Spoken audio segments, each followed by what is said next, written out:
Hello everyone, and welcome back. Episode number 20, at least number 20 for those of you that have stuck around to see it this long. But this time, I promise you, we are going to get into vacuum bagging.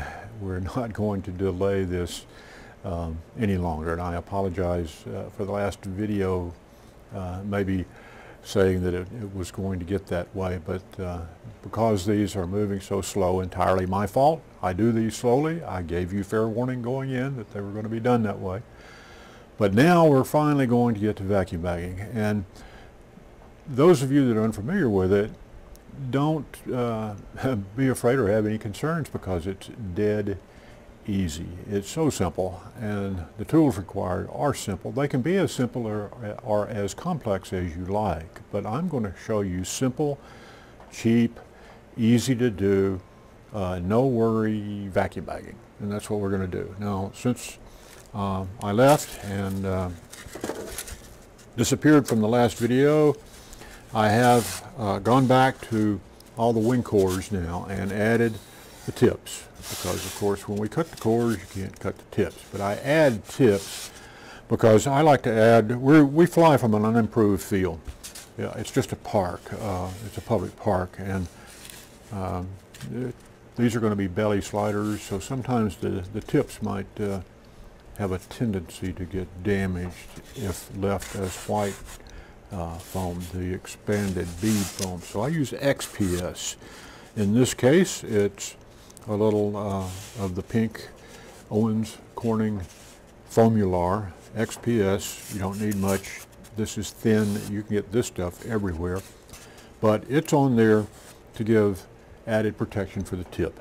And this will be more important for the wing that we cover in paper than for the wing that we're going to vacuum bag. So got all of these done for the wings. Got it all set to go, and it doesn't matter. As you can see, of course, the tips stick out the shucks, of course, but that doesn't matter, and I'll show you how it's going to work even with that hanging out. We're still going to vacuum bag it, and it'll work just fine. Now, not only the wings are going to be bagged, but we're also going to bag the horizontal and vertical stabilizers. So stay tuned, and we will get to those. The very next thing coming up, we're going to talk about vacuum pumps and how to make a dead cheap, dead easy vacuum pump out of an aquarium pump. Okay, coming up next. Okay, everyone, I'll take a short break in our build episode to show you guys something. You don't have to be afraid of the term vacuum bagging. It's simple. It's inexpensive. You do not have to have a multi-million-dollar setup in order to do vacuum bagging. It's just not necessary. You know, one of the main ingredients, of course, is the vacuum pump. Now, I've got a gassed pump over here. It's about $450. I've got pumps down there. I've got a bunch of vacuum pumps around.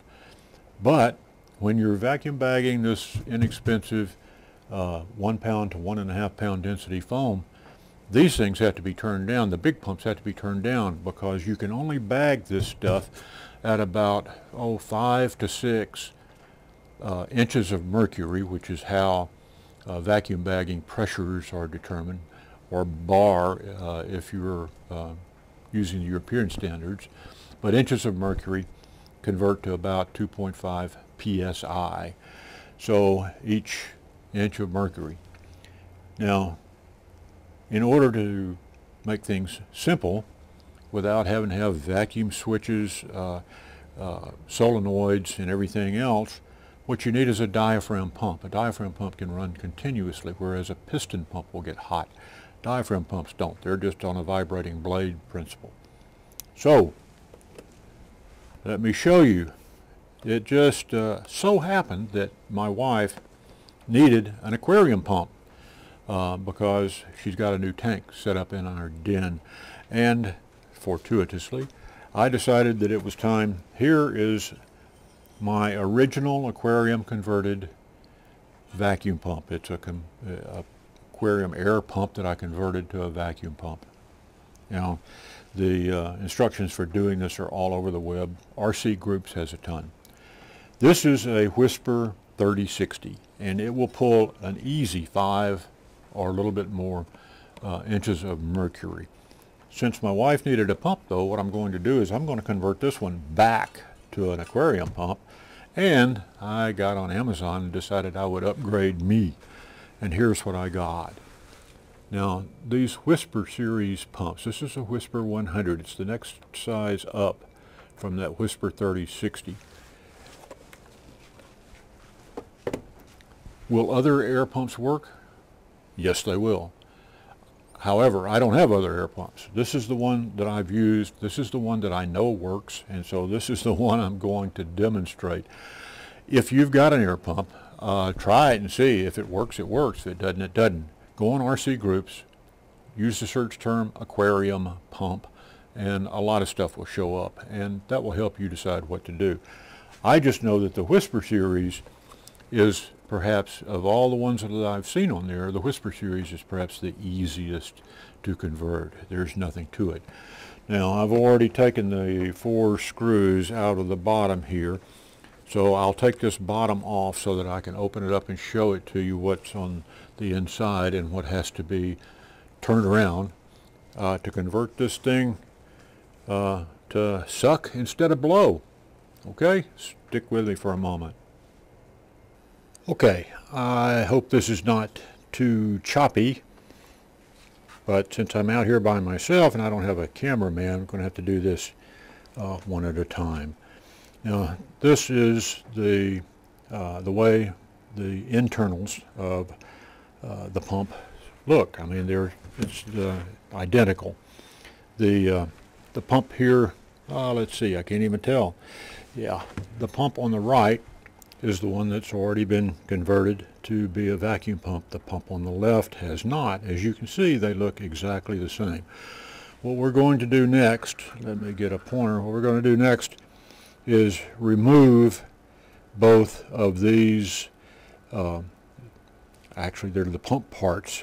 The way this works is that these vanes are, whoops, I don't know if that's even focusing here, but these vanes pull back and forth by magnetic attraction from this electromagnet here and vibrate, and that moves these diaphragms, which, by the way, if you ever wear one out, you can water just the diaphragms for these pumps. But what we're going to do is we're going to remove these 2, and then once I get those out, I'll show you exactly what you have to do to convert this to a vacuum pump, or in this case I'm going to convert this one back to an aquarium pump, and we're going to do this one over here and we're going to convert it into a vacuum pump. Okay, let me take those apart. Okay, once again, the idea is to take these out, and that's very easy to do. These are in here in a little rubber socket. That's what helps keep them so quiet. All you've got to do is just lift up on that, and then the covers, or the actual diaphragms, come off of the intake units.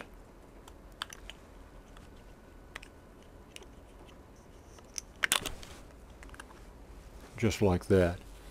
You're left with an intake unit and the valve body left in the pump.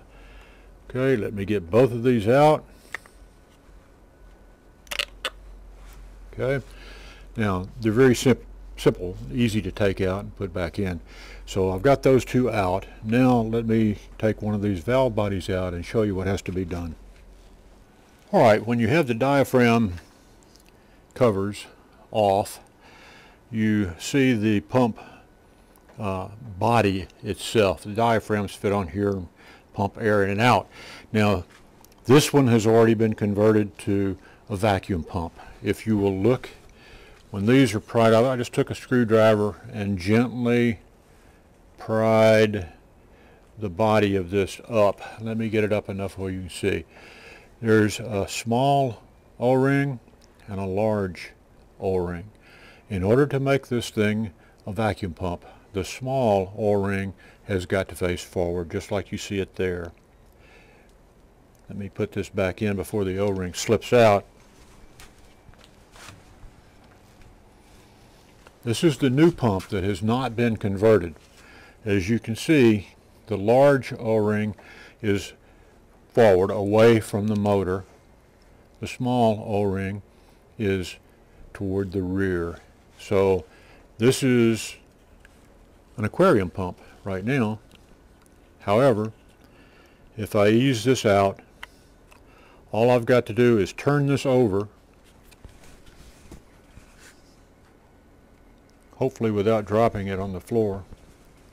Turn that over, slide it back in, being careful to make sure that these O-rings don't pop out. Also make sure that they seat when you put them back in. They have to be in their little grooves, otherwise there's going to be a problem.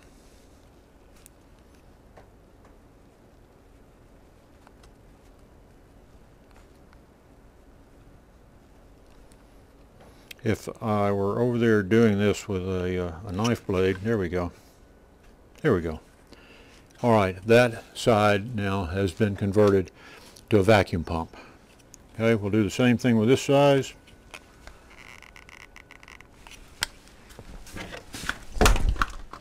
Wow, I just dropped one.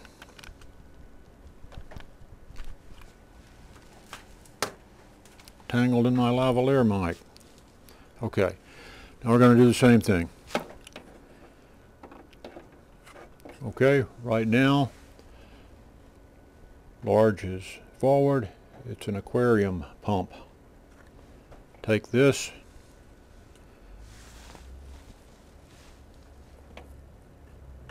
turn it over, small one forward, put it back in, again making sure that you don't wrinkle up those O-rings. Okay, this one is going back a little easier, and it's in. All right, now I have now converted this aquarium pump to a vacuum pump. All right, I'm going to convert the old one back now into an aquarium pump for my wife, and then we'll hook this up and I'll show you how much vacuum it'll pull. All right, the conversion and reconversion is done. This 3060 now is an aquarium pump again, and this one should blow, and the new one should suck. We're going to see if it does right now. This might be embarrassing, but I think it's going to work. Let me plug it in. Oh, by the way, I'll show you what kind of vacuum it's pulling with this. This is an extremely inexpensive vacuum and pressure gauge from Harbor Freight. Go on the Harbor Freight website and search for vacuum, and you'll see this. Let me hold this up, maybe not reflect all that light in it. There you go. You can see it's a large dial, very easy to see and easy to read. I've got a bunch of vacuum gauges around here, but most of them are small, like 2-inch gauges.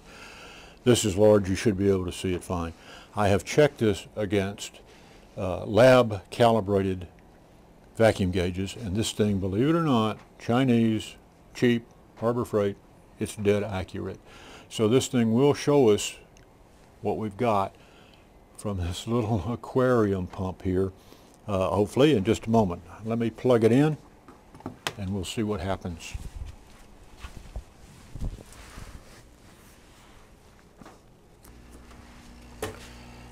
Now the pump is running.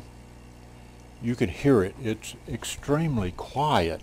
You can, unlike most of my large vacuum pumps, which you would not want to be in the same room with, this thing is quiet. It's quiet as an aquarium pump. So now let's get to the real rat killing, as my grandfather used to say. All right, I've hooked up the gauge. Let me get over here where you can see the gauge. This has a dual output. As you can see, it's meant to drive a couple of aquariums. I just teed them all into one, so both of them come out and go into one line. Alright, I've hooked this up. I need 3 hands. Let's see.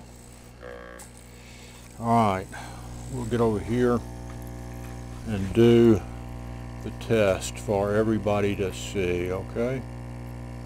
Whoops.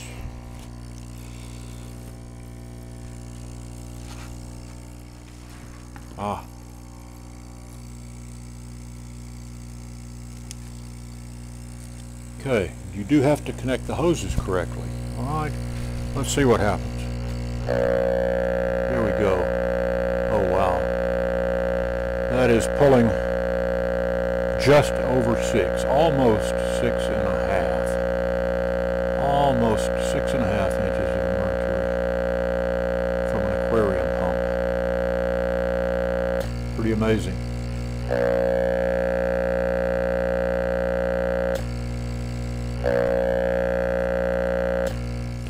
6.5 inches of mercury, almost.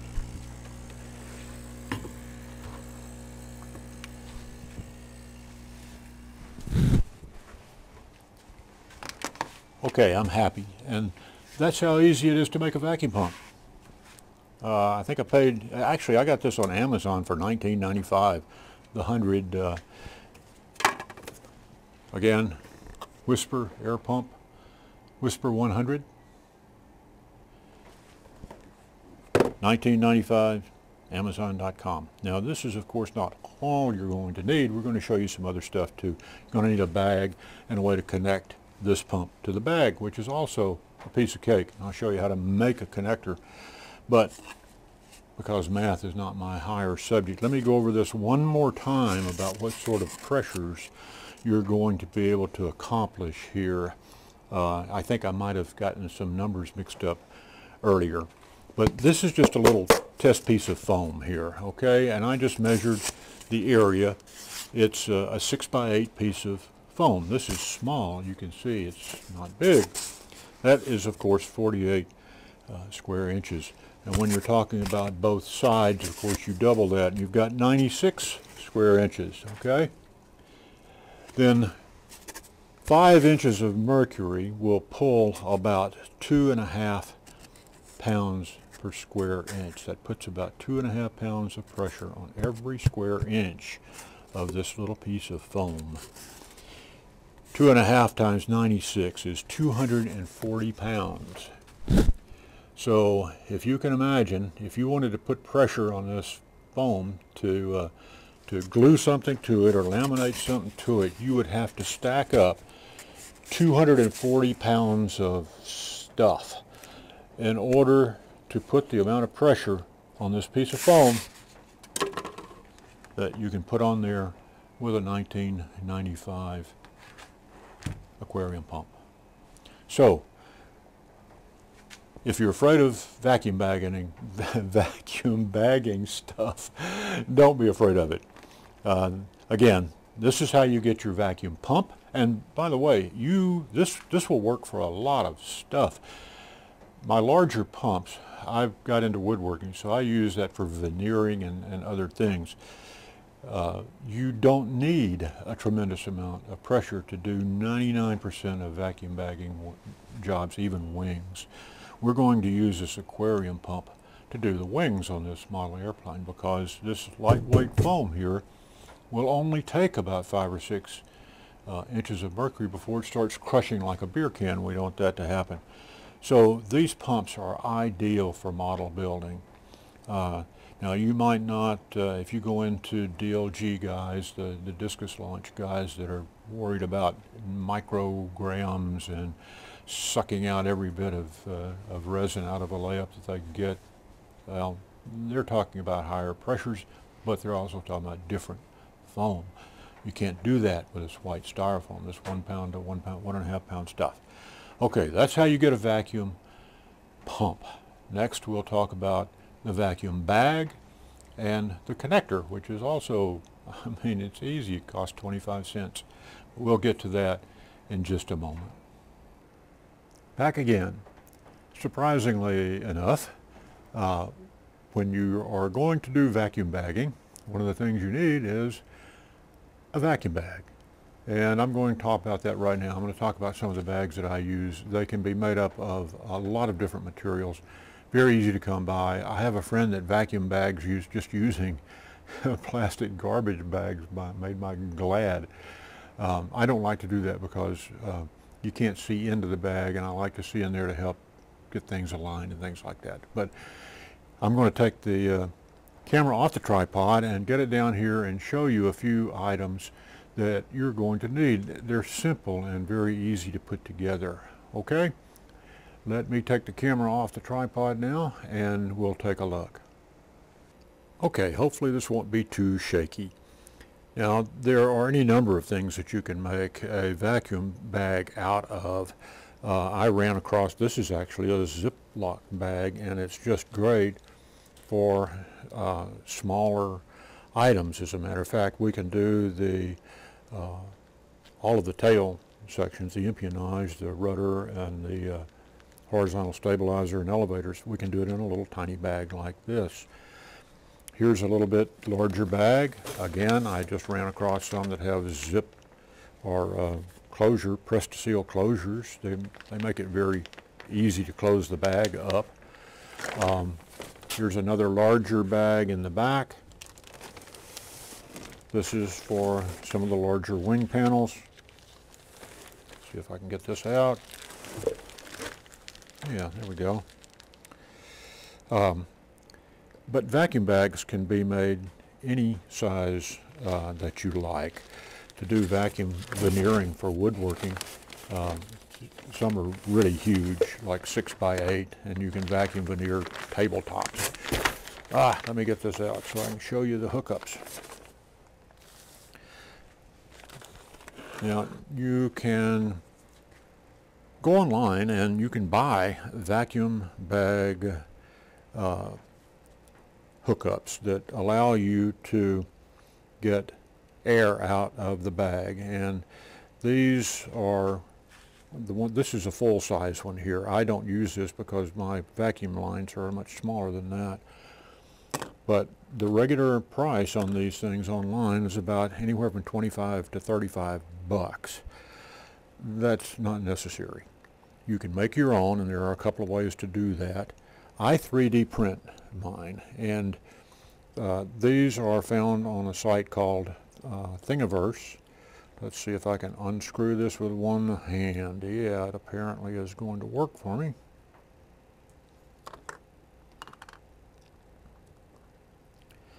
And these are small 3-piece vacuum bag attachments. They use commonly available O-ring to seal.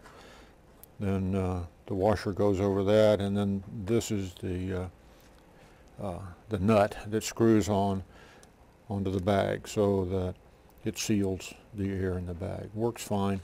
I 3D print mine now.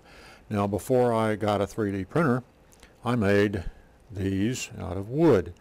You go to any big box hardware store and get an air hose nipple for whatever size air hose you're going to use, and epoxy it. Get a if you have an electric drill, a hole saw. Any size hole saw will work. There's a small one, there's a little bit larger one, it doesn't matter.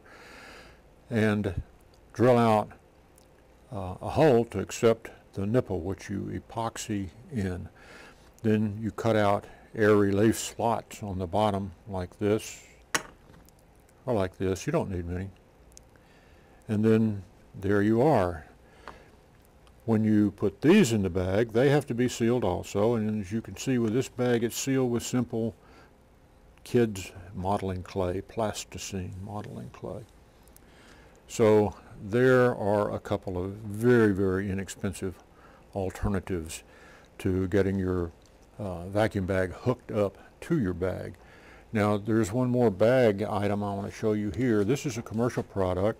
It's plastic tube that's This is 18 inch, I think. It's either 18 or 20. Yeah, it's 18 inches. Okay. This is 18-inch tube, and you can roll it out to any length that you like and make your tube, 10 feet long if you like. That's never going to be necessary, but there you are.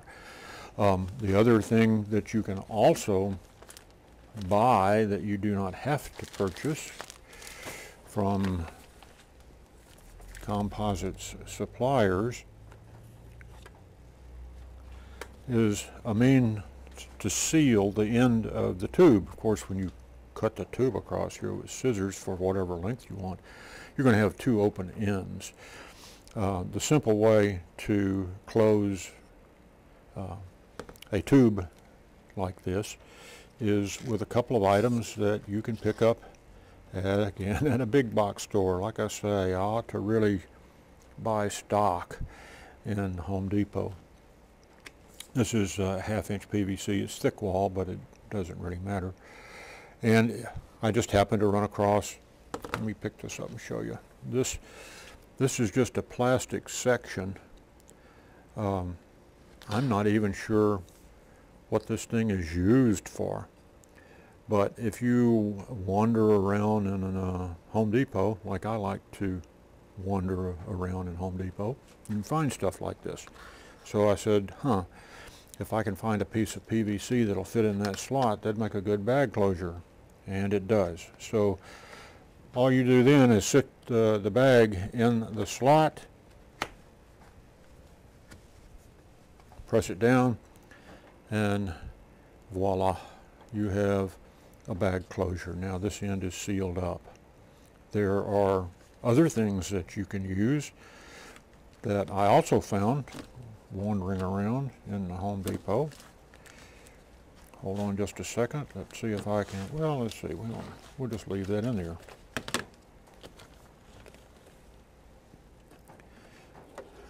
This is another piece of something that I don't know what it is. I think that it's a plastic frame for a screen or something. But anyway, it's got a slot in it. So I picked that up, and then I went wandering around to see if something fit in the slot. And sure enough, this rigid tubing fits in the slot. So you do this the same way that you would do any other type of clamp seal on the end. You merely take the end of the bag, put it down there, then take the rigid tubing, push it down into the slot like this.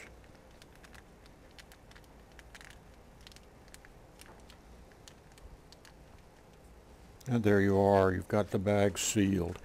And these, again, these are so cheap compared to buying commercial bag seals. These things are just so cheap that they're free, and they work just as well.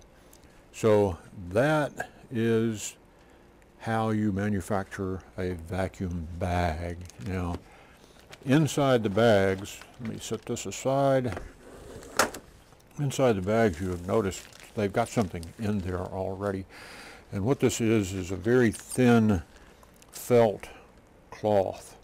It's available at Michael's or Walmart or anywhere. Get the thinnest cloth that you can use. It's called breather in the techno speak of vacuum bagging. This will be the breather.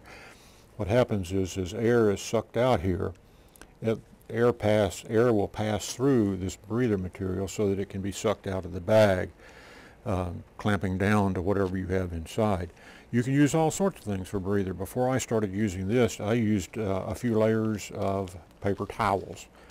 They can be used for breathers also. Now, one other thing that's in this bag, between the breather, it's going to be hard to see because it's clear. Underneath the breather, there's another piece of plastic, and this is just plastic sheet. Again, you can get this at hardware stores. It's called Visqueen. Get it in the construction department. It's just a heavyweight plastic film, and that keeps any resin that escapes from your layout. It keeps any resin from getting into the breather. You don't want any resin in here. So you've got this visqueen layer, then the breather material, so that no resin escapes into the breather and hardens out there. If it does, that just all that means is that you've just got to pull it out and change the breather, because you can't have hard spots in that breather material or it will imprint into whatever you're bagging. So you can hardly get equipment any simpler than this. I mean, you can make this stuff out of just plastic and nothing almost, and that's how you get your bags in order to vacuum bag. You can buy the preformed tubing, or you can scrounge up stuff like this that I scrounged up that had press to seal, just big press to seal bags. Whatever you can come by.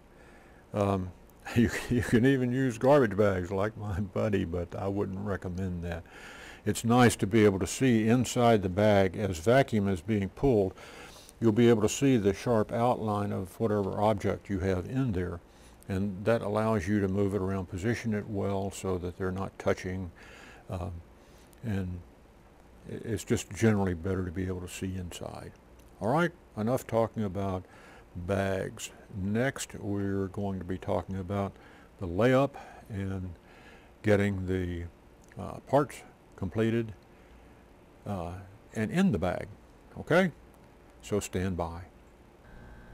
If this is your first adventure into vacuum bagging, and I'm going to assume it is because I've been doing this entire video from a beginner's point of view, then start with something small. The very smallest parts that we have are going to be the elevators. I'm not doing a rudder, although we've got a vertical stab over here that we're going to bag. The very smallest parts are these little tiny elevators. So that's what we're going to start with. When you have finished shaping the elevators, you should have a balsa edge here across the top, as we did earlier.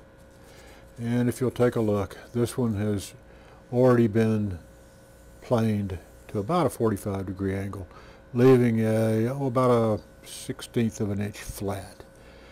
And that flat is going to be used to connect, of course, the hinges. We're going to have to hinge the thing after we bag it. But for right now, we're not going to be talking about building, we're going to be talking about bagging. And although these are the tiniest parts in the entire airplane, everything is going to be done exactly like this. It's just that we're going to scale it up as we do each part until we get to the wing, and we'll have then the wing in a vacuum bag, but it'll be done just like this little elevator that we're about to do. To do that, there are a couple of things that you need to get this started. This is a little cutoff from something that we're about to use. If you research vacuum bagging, you'll see a lot of the guys talking about mylars and how they use mylars to wrap over whatever they're bagging so that they can release and leave a nice smooth finish on the wing. Well, mylar that they're talking about is 0.014 inches thick. It's pretty thick stuff. I have found that I don't need that, and I also have found that mylar is extremely expensive compared to what we're going to be using here. It's extremely expensive. If you're in the business of making competition soaring wings, discus launch glider wings, if you're really into something, if you're doing a series where you're going to have a lot of wings the same, then yeah, the mylars work because they'll last for a long time. This is one single-use item, and the item is release paper. I'm sure this is just a cutoff. Pay no attention to the size because it comes in rolls too. What we're going to do is use this release paper just like the big boys use Mylar. This is half the thickness of Mylar. This is 0.007 inches thick, so it's half the thickness of Mylar. Now, release papers, and you can get this stuff on Amazon, you can get it a lot of places, but release paper is comes in various thicknesses, and I have found this one to work the best. You don't want too thin because it doesn't tend to even out the surfaces and give you a nice surface over minor imperfections. If you get it too thin, it follows those imperfections, and we don't want that. So I found this, again, 0.007 inch release film to be perfect. This is what we're going to do, is we're going to use that in place of our Mylar. And here's how we're going to prep the individual pieces that we're going to use the release paper for. Release paper, by the way, I'm sure everybody's seen it. If you've used peel-off labels to make mailing labels in your printer, well, once you peel those labels off, what you're left with is a piece of release paper. As a matter of fact, you can even use that if you've got a bunch of old label sheets laying around you're not using, or it's no good anymore, just peel off all the labels and use that. That stuff is, the backing of that is release paper. So here we go. I'm going to move the camera up here to get it a bit closer to what we're doing on the workbench and show you what we're going to do in order to prep these little tiny pieces in order to vacuum bag them. I hope, speaking of vacuum bagging, the sound in the background is vacuum pump running. I hope that's not too irritating, but I had a chance to do this video today, so I'm going to do it noise and all. I hope it's not just completely distracting. So here we go. Let me move the camera up.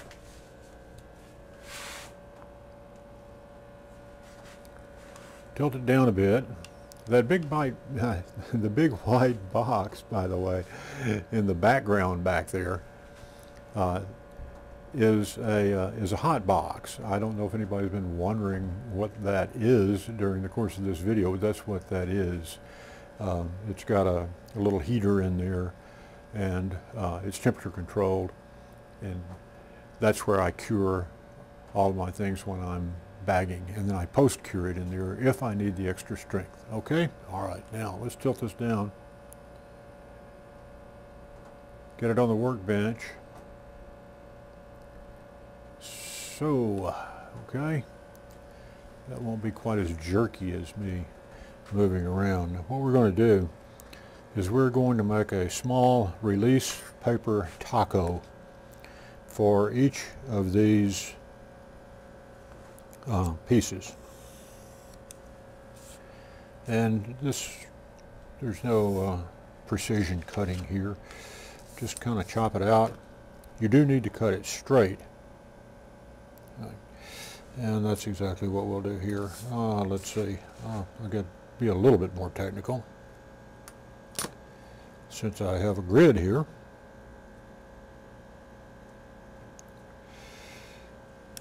The main thing is that the piece will fit on here and be caught in this taco that we're about to make. Now, because this paper has a thickness, just like Mylar's has a thickness, it does not tend to like, let me do another piece here. It doesn't like to wrap around like this. You would think that you could just put this over, crease it, and have it work just fine for you. And I've done parts like that before, but it does not give as satisfactory a result. And here's why. There's always a space here at the front. No matter what you do and how tight you think you're getting that, you're always going to have that little space at the front. Whereas the way that we're going to do it, you're not. So I've got the two pieces of release paper cut. Now I'm going to turn them over, because what I'm about to do now is tape them together. And when I tape them together, I'm going to tape them together with about 1/16 of an inch. And this stuff is very slick, so I'm going to use some weights to hold it down, keep it from moving around. Now, I don't know how clearly that's showing up, but there's about a 1/16 of an inch gap here between the two. And what this is going to do is that will allow it to come and lie perfectly together. Then all that has to be done to that then is use just a bit of masking tape.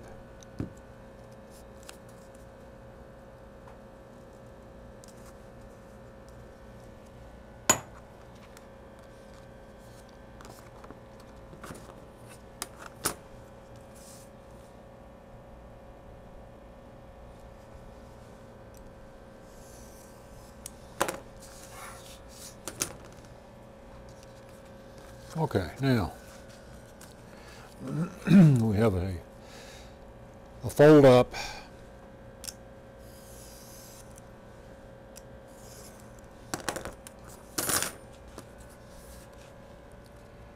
a fold up taco here. I always think of these as tacos for some reason. Maybe we're going to have Mexican tonight. But anyway, now when you put it in, the piece will fit right up to the very edge. And these lips are free now to close. There's no extra paper there in the crease, so that will close up. So this taco is what we're going to use to bag. Now, at this point, I'm going to pause everything for just a moment until we get set up to actually put on some, we're going to lay this out. We're going to put it on a piece of plastic to keep it off the surface. Lay it on a piece of plastic. Then we will put the cut glass, and I'll be using 3/4 ounce fiberglass. We'll put that on there. You won't need any other stiffening. This has a balsa leading edge on the elevator, and 3/4 ounce glass will make this little part stiff as a board, so you don't have to worry about that Dollar Tree foam breaking or bending or warping or anything else after we get done with it. So what we've got is we've got the taco, we've got the part. Now we're going to get set up to put the glass down. We'll put epoxy on the glass, and I'll show you all the stuff that you need for that, which is very little. Now that we have our release paper tacos ready to go, we need fiberglass cloth. Now, after you've worked with composites for a while, you're going to end up with a ton of cut-offs and scraps. So that's what I do. I just get a gallon freezer bag and a closure bag to keep it nice and clean. And I just stick my cut-offs and scraps in there so that I can use it on projects like this. This doesn't need huge pieces of fiberglass to be cut out. And now a word about fiberglass. I primarily use two thicknesses in my builds. I use 0.53 ounce and 0.73 ounce, and I get all of my fiberglass, and I have for years, from Steve Thayer at Thayercraft, and I will put his website in the links or remarks below. Great guy to deal with, and he is really conversant with modelers. He understands. All of his stuff is sold very inexpensively, and it's sold rolled. It comes to you on a roll instead of folding up in a bag. Don't ever buy fiberglass folded up. Buy rolled only. But this glass, this is 3/4 ounce glass, and I'm going to cut this now. All it has to be is just big enough to cover what we're going to do. Got an airplane passing over now too on top of the noise. And now a word about cutters. This is a Fiskars, beats me, a Fiskars roller cutter, 45 millimeter disc roller cutter. This is another model. This is a Chinese knockoff probably, a Lebeo, and this one has a trigger, kind of 6 1/2 does the other. This one has a little protective plate here so that you can't get cut. These things are sharp. Now, some people cut fiberglass with scissors. I do not. I hate cutting fiberglass with scissors. I have some scissors that are specially ground for cutting fiberglass, carbon, even Kevlar. But this is by far and away the easiest way to cut fiberglass, is with a rolling cutter like this. You don't tend to pull out threads. You can get nice, straight, even cuts and even edges, which is what we're going for right now. So we'll just use the Fiskars right here. Excuse me, Mr. or Mrs. Fiskar, if that's not how you say your name. Now we have a nice straight piece, and you have to handle this stuff with care because it will easily distort. If you pull it, it distorts all over the place. Okay, and we're going to lay that down over here on one of our tacos, and it already stuck. There we go. All we have to do now is just make sure that it's going to cover, and it will.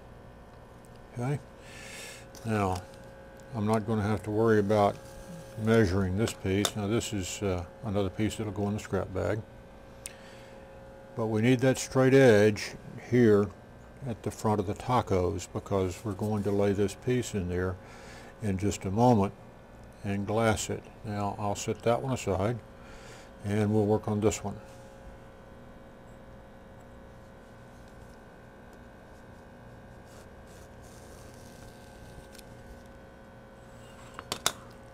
Cuts it dead straight, very easy, no pulling out threads,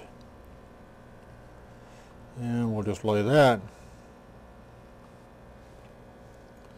on our release paper pseudo mylars, and we're going to be adjusting that position here in a bit anyway, but that's just there to keep them out of the way, out of harm's way for right now. So that's how you cut fiberglass. Cut with a roller, put that up to protect the blade.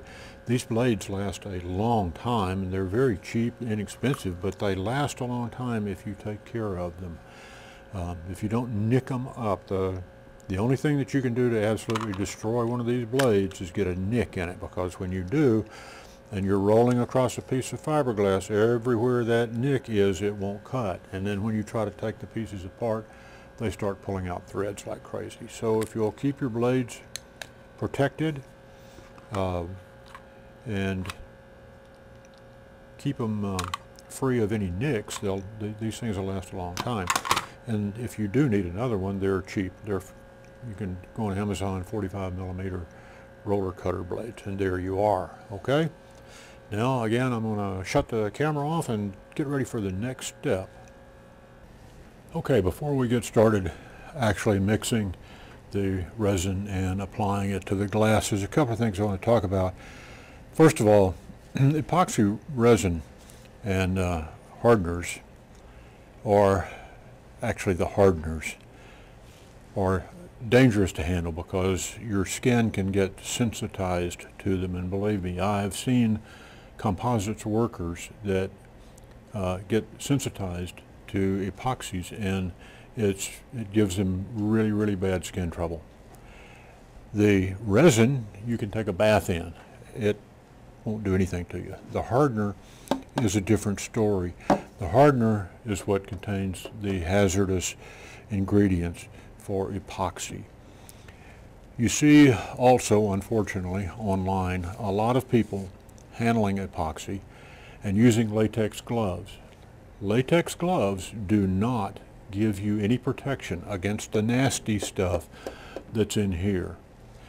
Nitrile or nylon gloves are the only protection that you can use for this, and trust me, you do not want to get sensitized to this. I've been working with composites for a long, long time, and I am not sensitized because I have religiously worn nitrile gloves every time I handle resin and hardener. Now, we're going to talk about the resin that I'll be using today. It's not something that you have to use, but I use it because it did really well in tests that make it equivalent to some of the very highest price stuff like MGS. This is a product, it's called AdTech. And let me hold this gallon. This is a full gallon, so it's kind of heavy. Let me get this up here. It's AdTech 820, and it says it's a marine laminating system, and okay, that might be what it was designed for. However, it's a very low viscosity resin, and that's what you want. You want low viscosity. That means it's thin. Thin resins will wet out the fabric in your layup much easier, giving you thinner layups and a lot better product. The viscosity, the mixed viscosity on AdTech is between 500 and 600 CPS. Compared to like West Marine, which is 1,000 or 1,100 CPS, twice as thick. So this is half as thick as West Marine, and it really is a pleasure to work with, and it gives you a nice hard part. Now, this is the hardener that I use. Excuse the rusty top, because this is under an air conditioner in my shop and got some water on it, but here we go. I always use slow hardeners. I see no reason in the world when laminating to use anything other than the slowest hardener you can get. There is absolutely no purpose in laminating with fast hardeners because it makes you rush your laminate, and if you have a large layup to do, it starts thickening on you before you can get your layup done. And that completely defeats the purpose of having a thin laminating resin to begin with. So unless you're using epoxies as an adhesive, now if you want to glue something together, then yeah, a faster hardener would work fine. And I have some epoxy with faster hardeners. But for laminating, my suggestion, and in my opinion, is get the slowest hardener you can get. That gives you the longest working time. This gives an hour, believe it or not. If you keep it cool, it will give a long time to work and stay thin, and that's what you want. So that's the resin. I decant the resin into these HDPE bottles just to make it easier to handle and easier to measure, because I measure by weight, which brings us up the next thing that you're going to need, and that's a scale and some small, this is 1 ounce, I think, no, 2 ounce, little 2 ounce plastic cups. They're cheap. You can get 1 million of them for just a little bit of money. And I've never had a resin batch fail to set up because I got the mixtures out of whack, because I pay attention to the weights. Now a lot of epoxies are mixed by volume, a lot of them mixed by weight. You can do, and most of them are both. I do not mix by volume because it's wasteful in the amounts that I sometimes need to use. It's tough to mix by volume when you only need a few grams of epoxy. But weight you can get dead on every time. And these little inexpensive, made in China by whoever, scales. This one's been around a long time. They're very inexpensive, and this one reads to 1/100th of a gram, so I can get it pretty much dead on.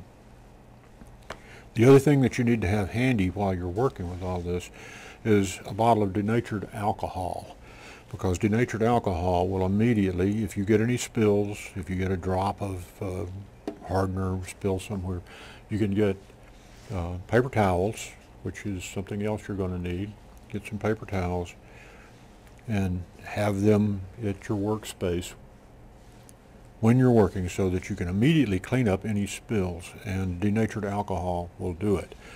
Now, also, speaking of denatured alcohol, you'll hear people online sometimes say, oh, you can just take thick epoxy and add denatured alcohol to it and make it thinner. Well, that's true, but you also destroy the characteristics of the epoxy. No epoxy manufacturer recommends thinning their epoxy with denatured alcohol, although if you really hold their feet to the fire, some of them will say that if you absolutely must thin it no more than 5%, which is just a little bit. The more intelligent solution is just to use a thinner epoxy. Quit using the thick stuff and killing its characteristics. Use thin epoxy to begin with, and you'll be all set. Now, there is one last, here's something else that's pretty easy. This is it's called a draftsman's brush. And when you're dealing with fiberglass, especially bias cut fiberglass, which tends to be really flexible, this helps to smooth it down and get it ready for the application of epoxy. It also helps to smooth it out when you roll it out to cut it. We'll be using this here in a moment just to put to smooth out the glass that we're about to lay on these elevators. But there's one last thing that I want to show you here. Hold on just a second. Let me pause the camera for just a moment. Okay, I had to step over here and get a couple more things. You know, everybody wants to go down in history and have their name remembered throughout the ages. Well, I haven't done anything to do that, at least up until now. So now I want to tell you about an invention that I had, or at least I came up with. Until somebody can prove that I'm not the first, then I invented this. I didn't invent this. This is just a mat roller. It's a piece of fiberglass working equipment that's available from any supplier. It has a 1-inch diameter. Okay, that's important for the next thing. And the next thing is this. That's right, that's a pool noodle. We live in Florida, and these things are everywhere. You see them out, they're sitting in big boxes outside drugstores for $1 a piece, or you can get them at Dollar Tree, you can get them at Wally World. They're everywhere. I'm surprised that banks don't have them out in the lobby to give them away. But most of the pool noodles here in Florida come with a 1-inch, just under actually, a 1-inch diameter hole in the middle. Now, we're going to be applying the epoxy with a roller, and that's by far and away the best way to apply epoxy is with a roller. However, normal rollers, even the very short nap, little, 1/4 inch or less nap rollers, they soak up tons of epoxy. You'll have more epoxy on your roller than you'll have on your layup. Also, they tend to pick up fabric if you're not careful. What we're going to do now is we're going to take this pool noodle and a serrated bread knife,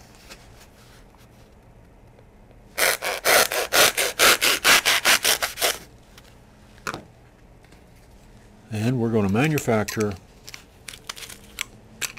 our own epoxy roller right there.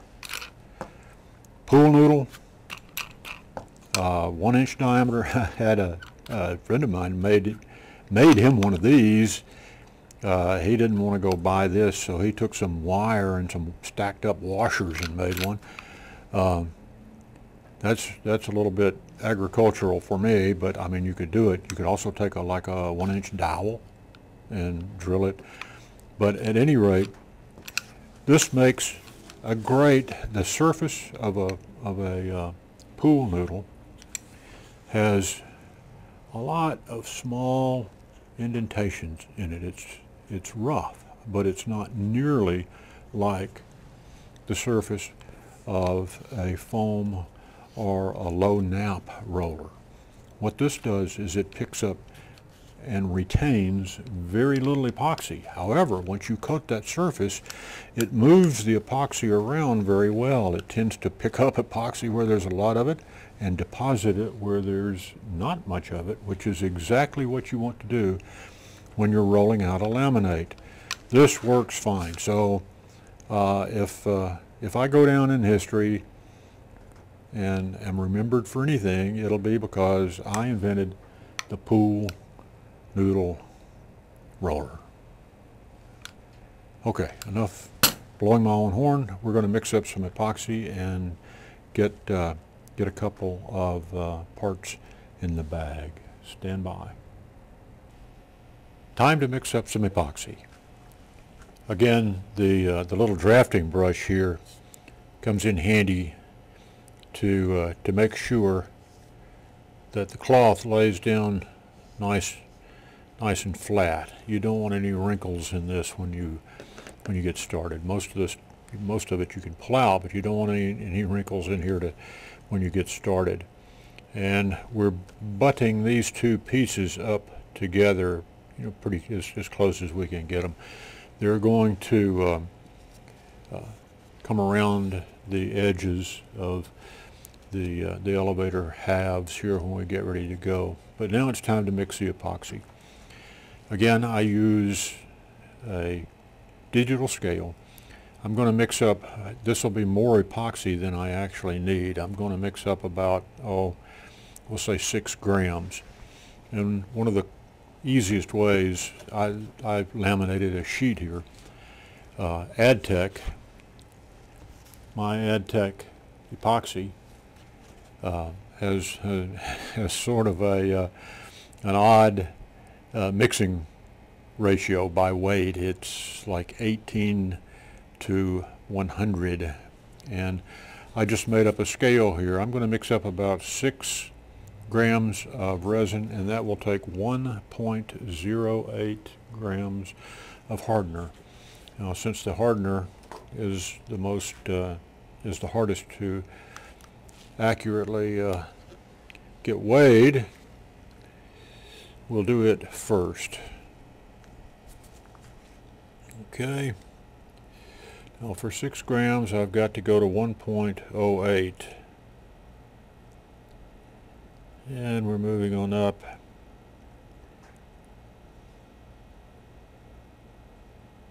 There's 1.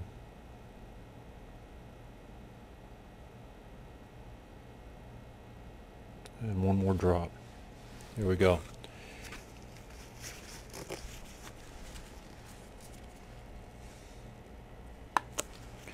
.08, and then 6 grams of resin, and I'll just hit tear on the scale to 0 it. Okay, now we're up to 5. Need to slow down a bit. There we go.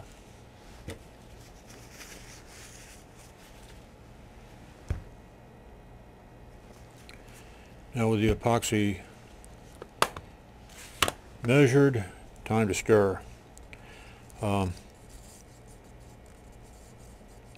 ago, and I just do it because my mentor told me to. He said to always stir epoxy with flat stir sticks.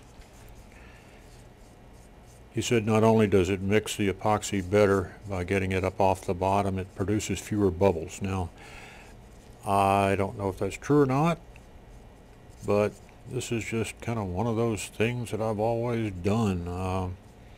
I mix with flat stirring sticks. Always seems to work. I'm going to mix this for a couple of minutes here, so I'll speed the video up so you don't have to sit here and watch me stir.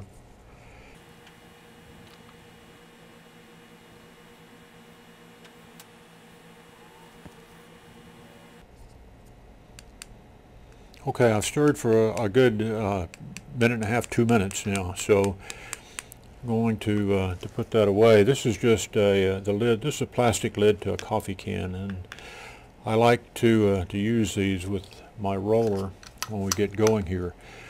Now, it's not going to take a lot of epoxy to cover these, and right now, as I said when we were handling these release paper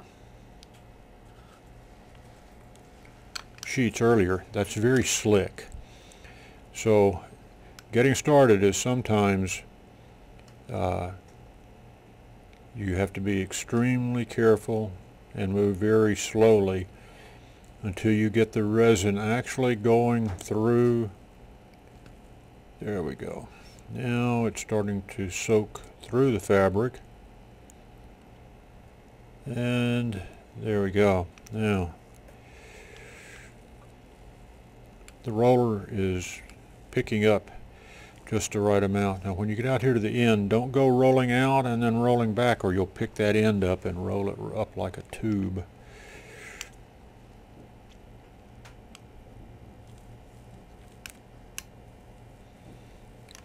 Keep rolling off the surface.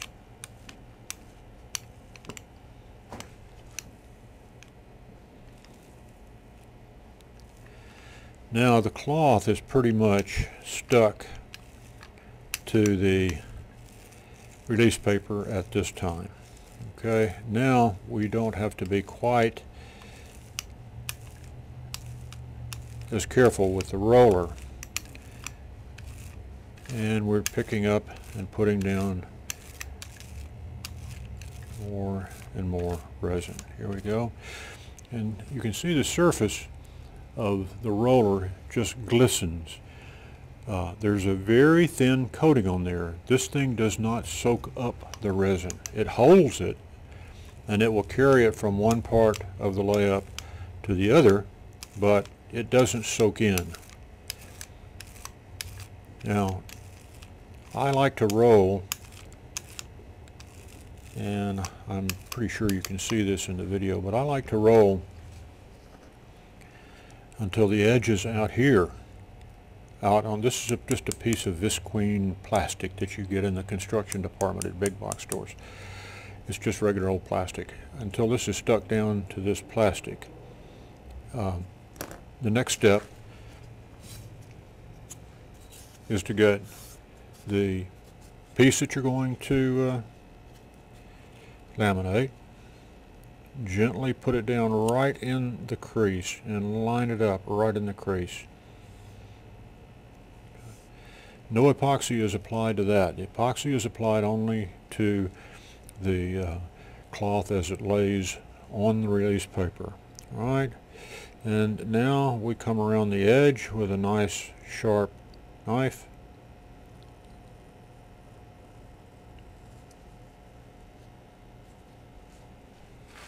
And we're going to pick up, we're going to pick up this excess.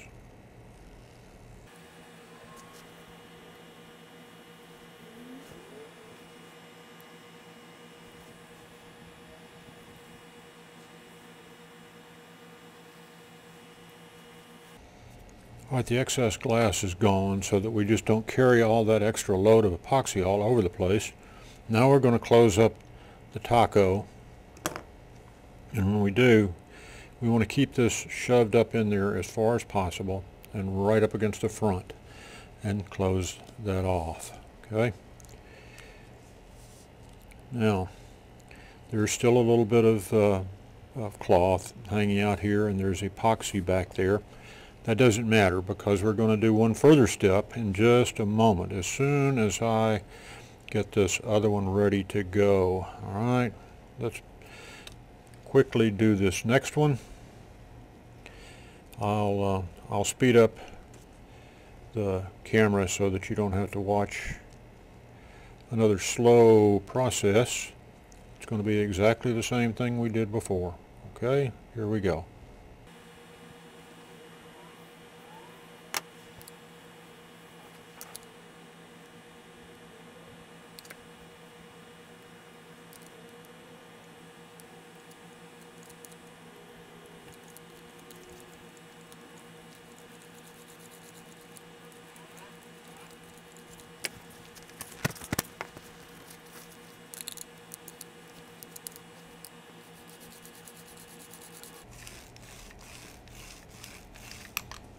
I blotted off the excess epoxy. I had way too much on this, so that piece of paper towel, just roll it over, it blots it very quickly, and you're done.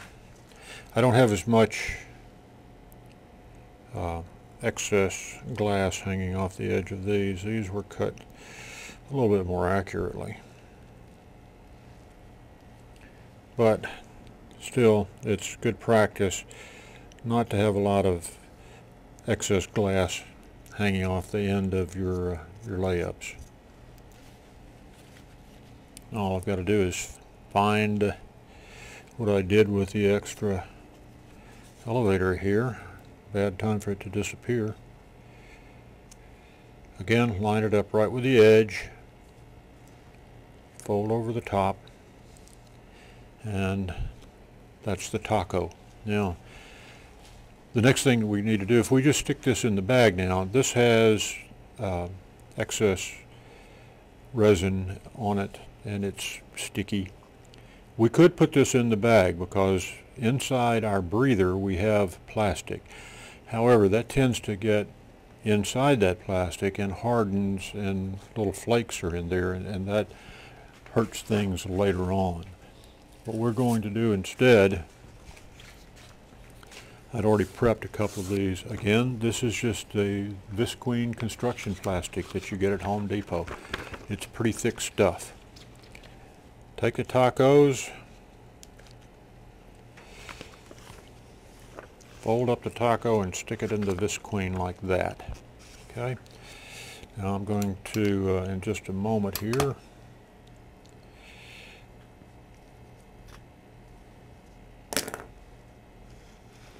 move this stuff out of the way. Okay, now we have a clean. Now I cut through here. This also is visqueen, and I cut through here and I got a little bit of epoxy on my work surface. Well, you don't want that either. Okay, that's why we keep the denatured alcohol handy along with paper towels. Denatured alcohol will take that right up, of course, as long as it has not hardened.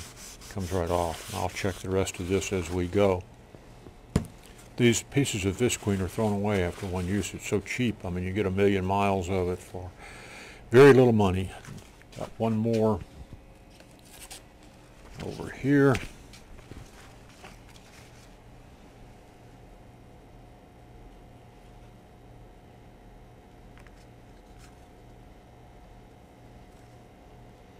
Again, I'm pushing the part up to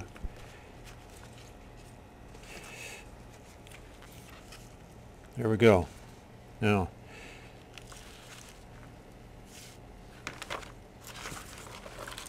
this piece of visqueen is a throwaway.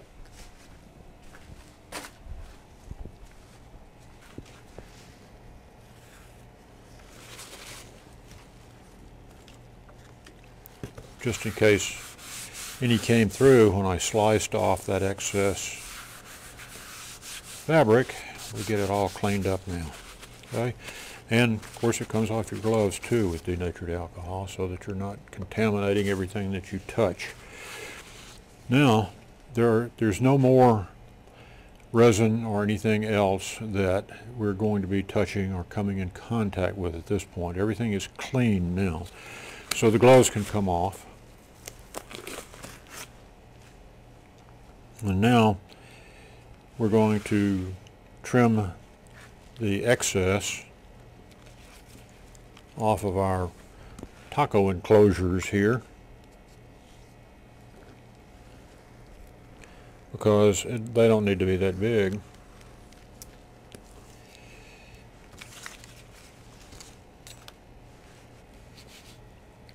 You need to leave, I'm leaving about an inch. You need to leave some space around it, because when we start putting pressure on this layup, what's going to happen is that epoxy is going to be squeezed literally out of the layup, and it will come out as flashing around the part.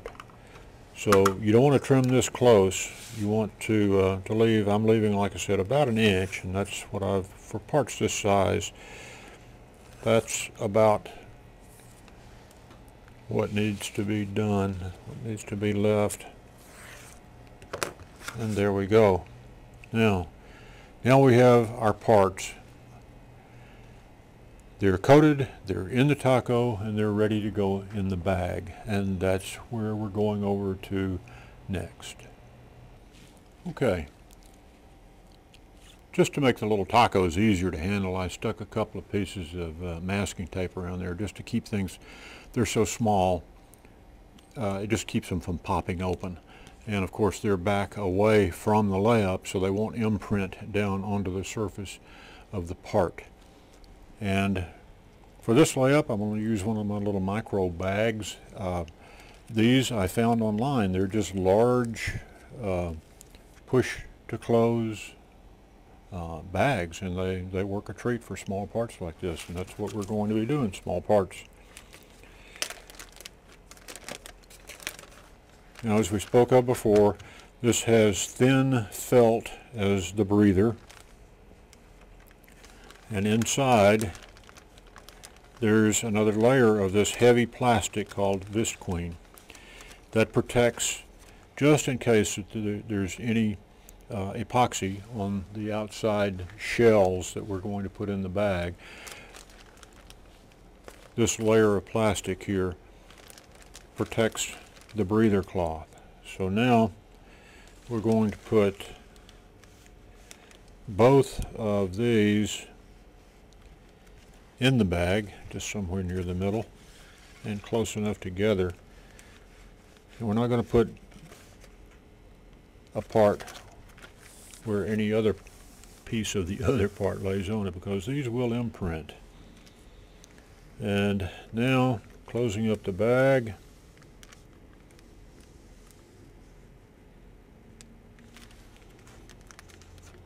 Yep, that closed it.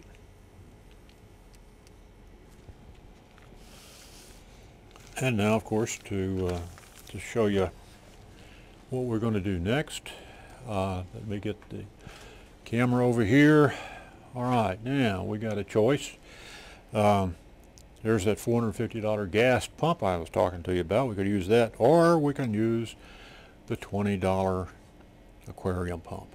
Okay, I'll give you 3 guesses what we're going to use. We're going to use the $20 aquarium pump. And what I'm going to do right now is turn that on, and we'll start drawing air out of the bag. Pump is on. You can hear how quiet it is. Move the camera back. Now, as a matter of fact, I'm glad this happened.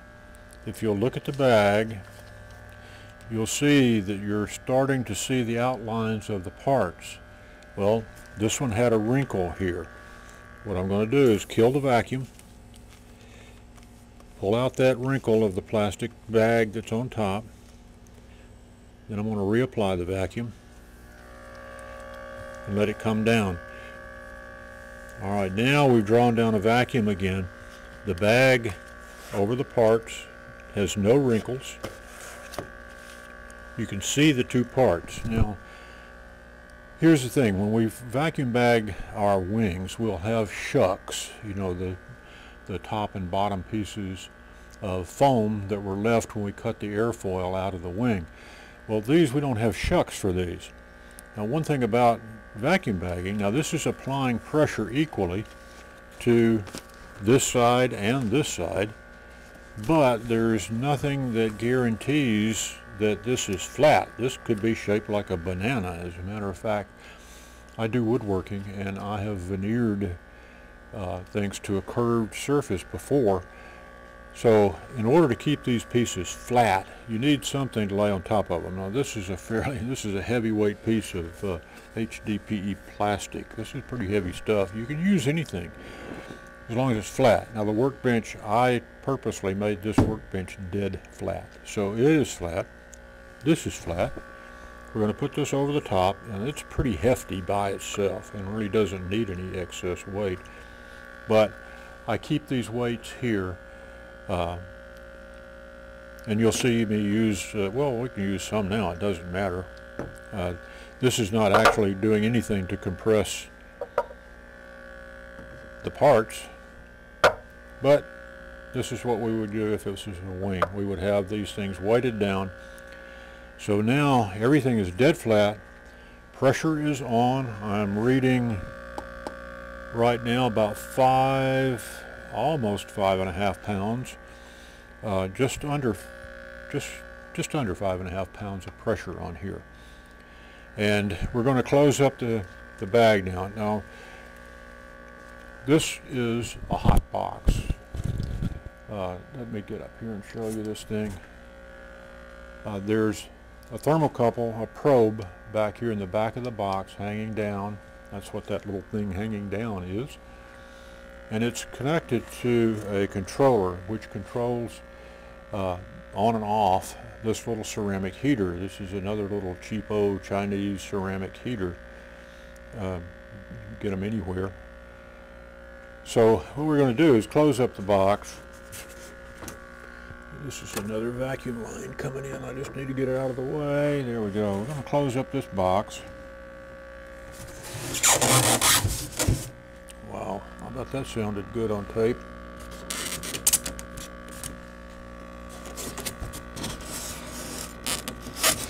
And we're going to make sure that we're not crimping. There we go. We're not crimping a vacuum line anywhere. And I'm going to turn on the heat under here, and this will cure overnight at about 100 degrees. You know, there's this is a cure. This is not a post-cure. Post-curing epoxy makes most of it, almost all epoxies can be post-cured, but it makes it much stiffer and stronger if you post-cure it, which means elevating the temperature to around 120, between 120 and 130 degrees for several hours after the initial cure. So this is for an initial cure, and it's going in here at about 100 degrees, and all that does is just, it makes it cure faster. This would cure at room temperature, but it would take about 24 hours. And in order to get these out sooner, I can cure it with heat like this in about 12 hours. Then if the part, of course these parts don't need post-curing, but if the part needed to be post-cured, then I would elevate the temperature in here to about 125 degrees and leave it in for another 12 hours. That greatly increases the glass transition temperature. That's what the characteristic of the glass is called, that post-curing helps, and it makes it stiffer and harder. But for the parts that we're making, we don't need these parts aren't going to the moon. They're just going to the park to fly around a little bit. So you don't have to have a hot box. You can room temperature cure. It's just going to take a little bit longer than if you do construct a hot box. And this is, again, just 2-inch foam stuck together. Works like a champ. This stuff is cheap. I mean, it's a 4x8 sheet for about 20 bucks at Home Depot. So you can make a million things out of it. This is a hot box. All right. Well, we'll take these out tomorrow and take a look at our first parts. Okay, everyone, that last bit is what we in show business call a teaser. We are going to pull the parts out of the bag tomorrow, But this video has gone on long enough. So we're going to pick up taking the parts out of the hot box that you see back here in the back. We'll take those out tomorrow and resume this series then. This episode has really gotten out of hand time-wise, but hopefully you learned something, and going forward here you'll be able to take what you learned and apply it to the rest of the parts and pieces that we're going to do for the glass coated model that we're doing in this series. Okay, see you next time, in case you're curious enough to come look. Thank you.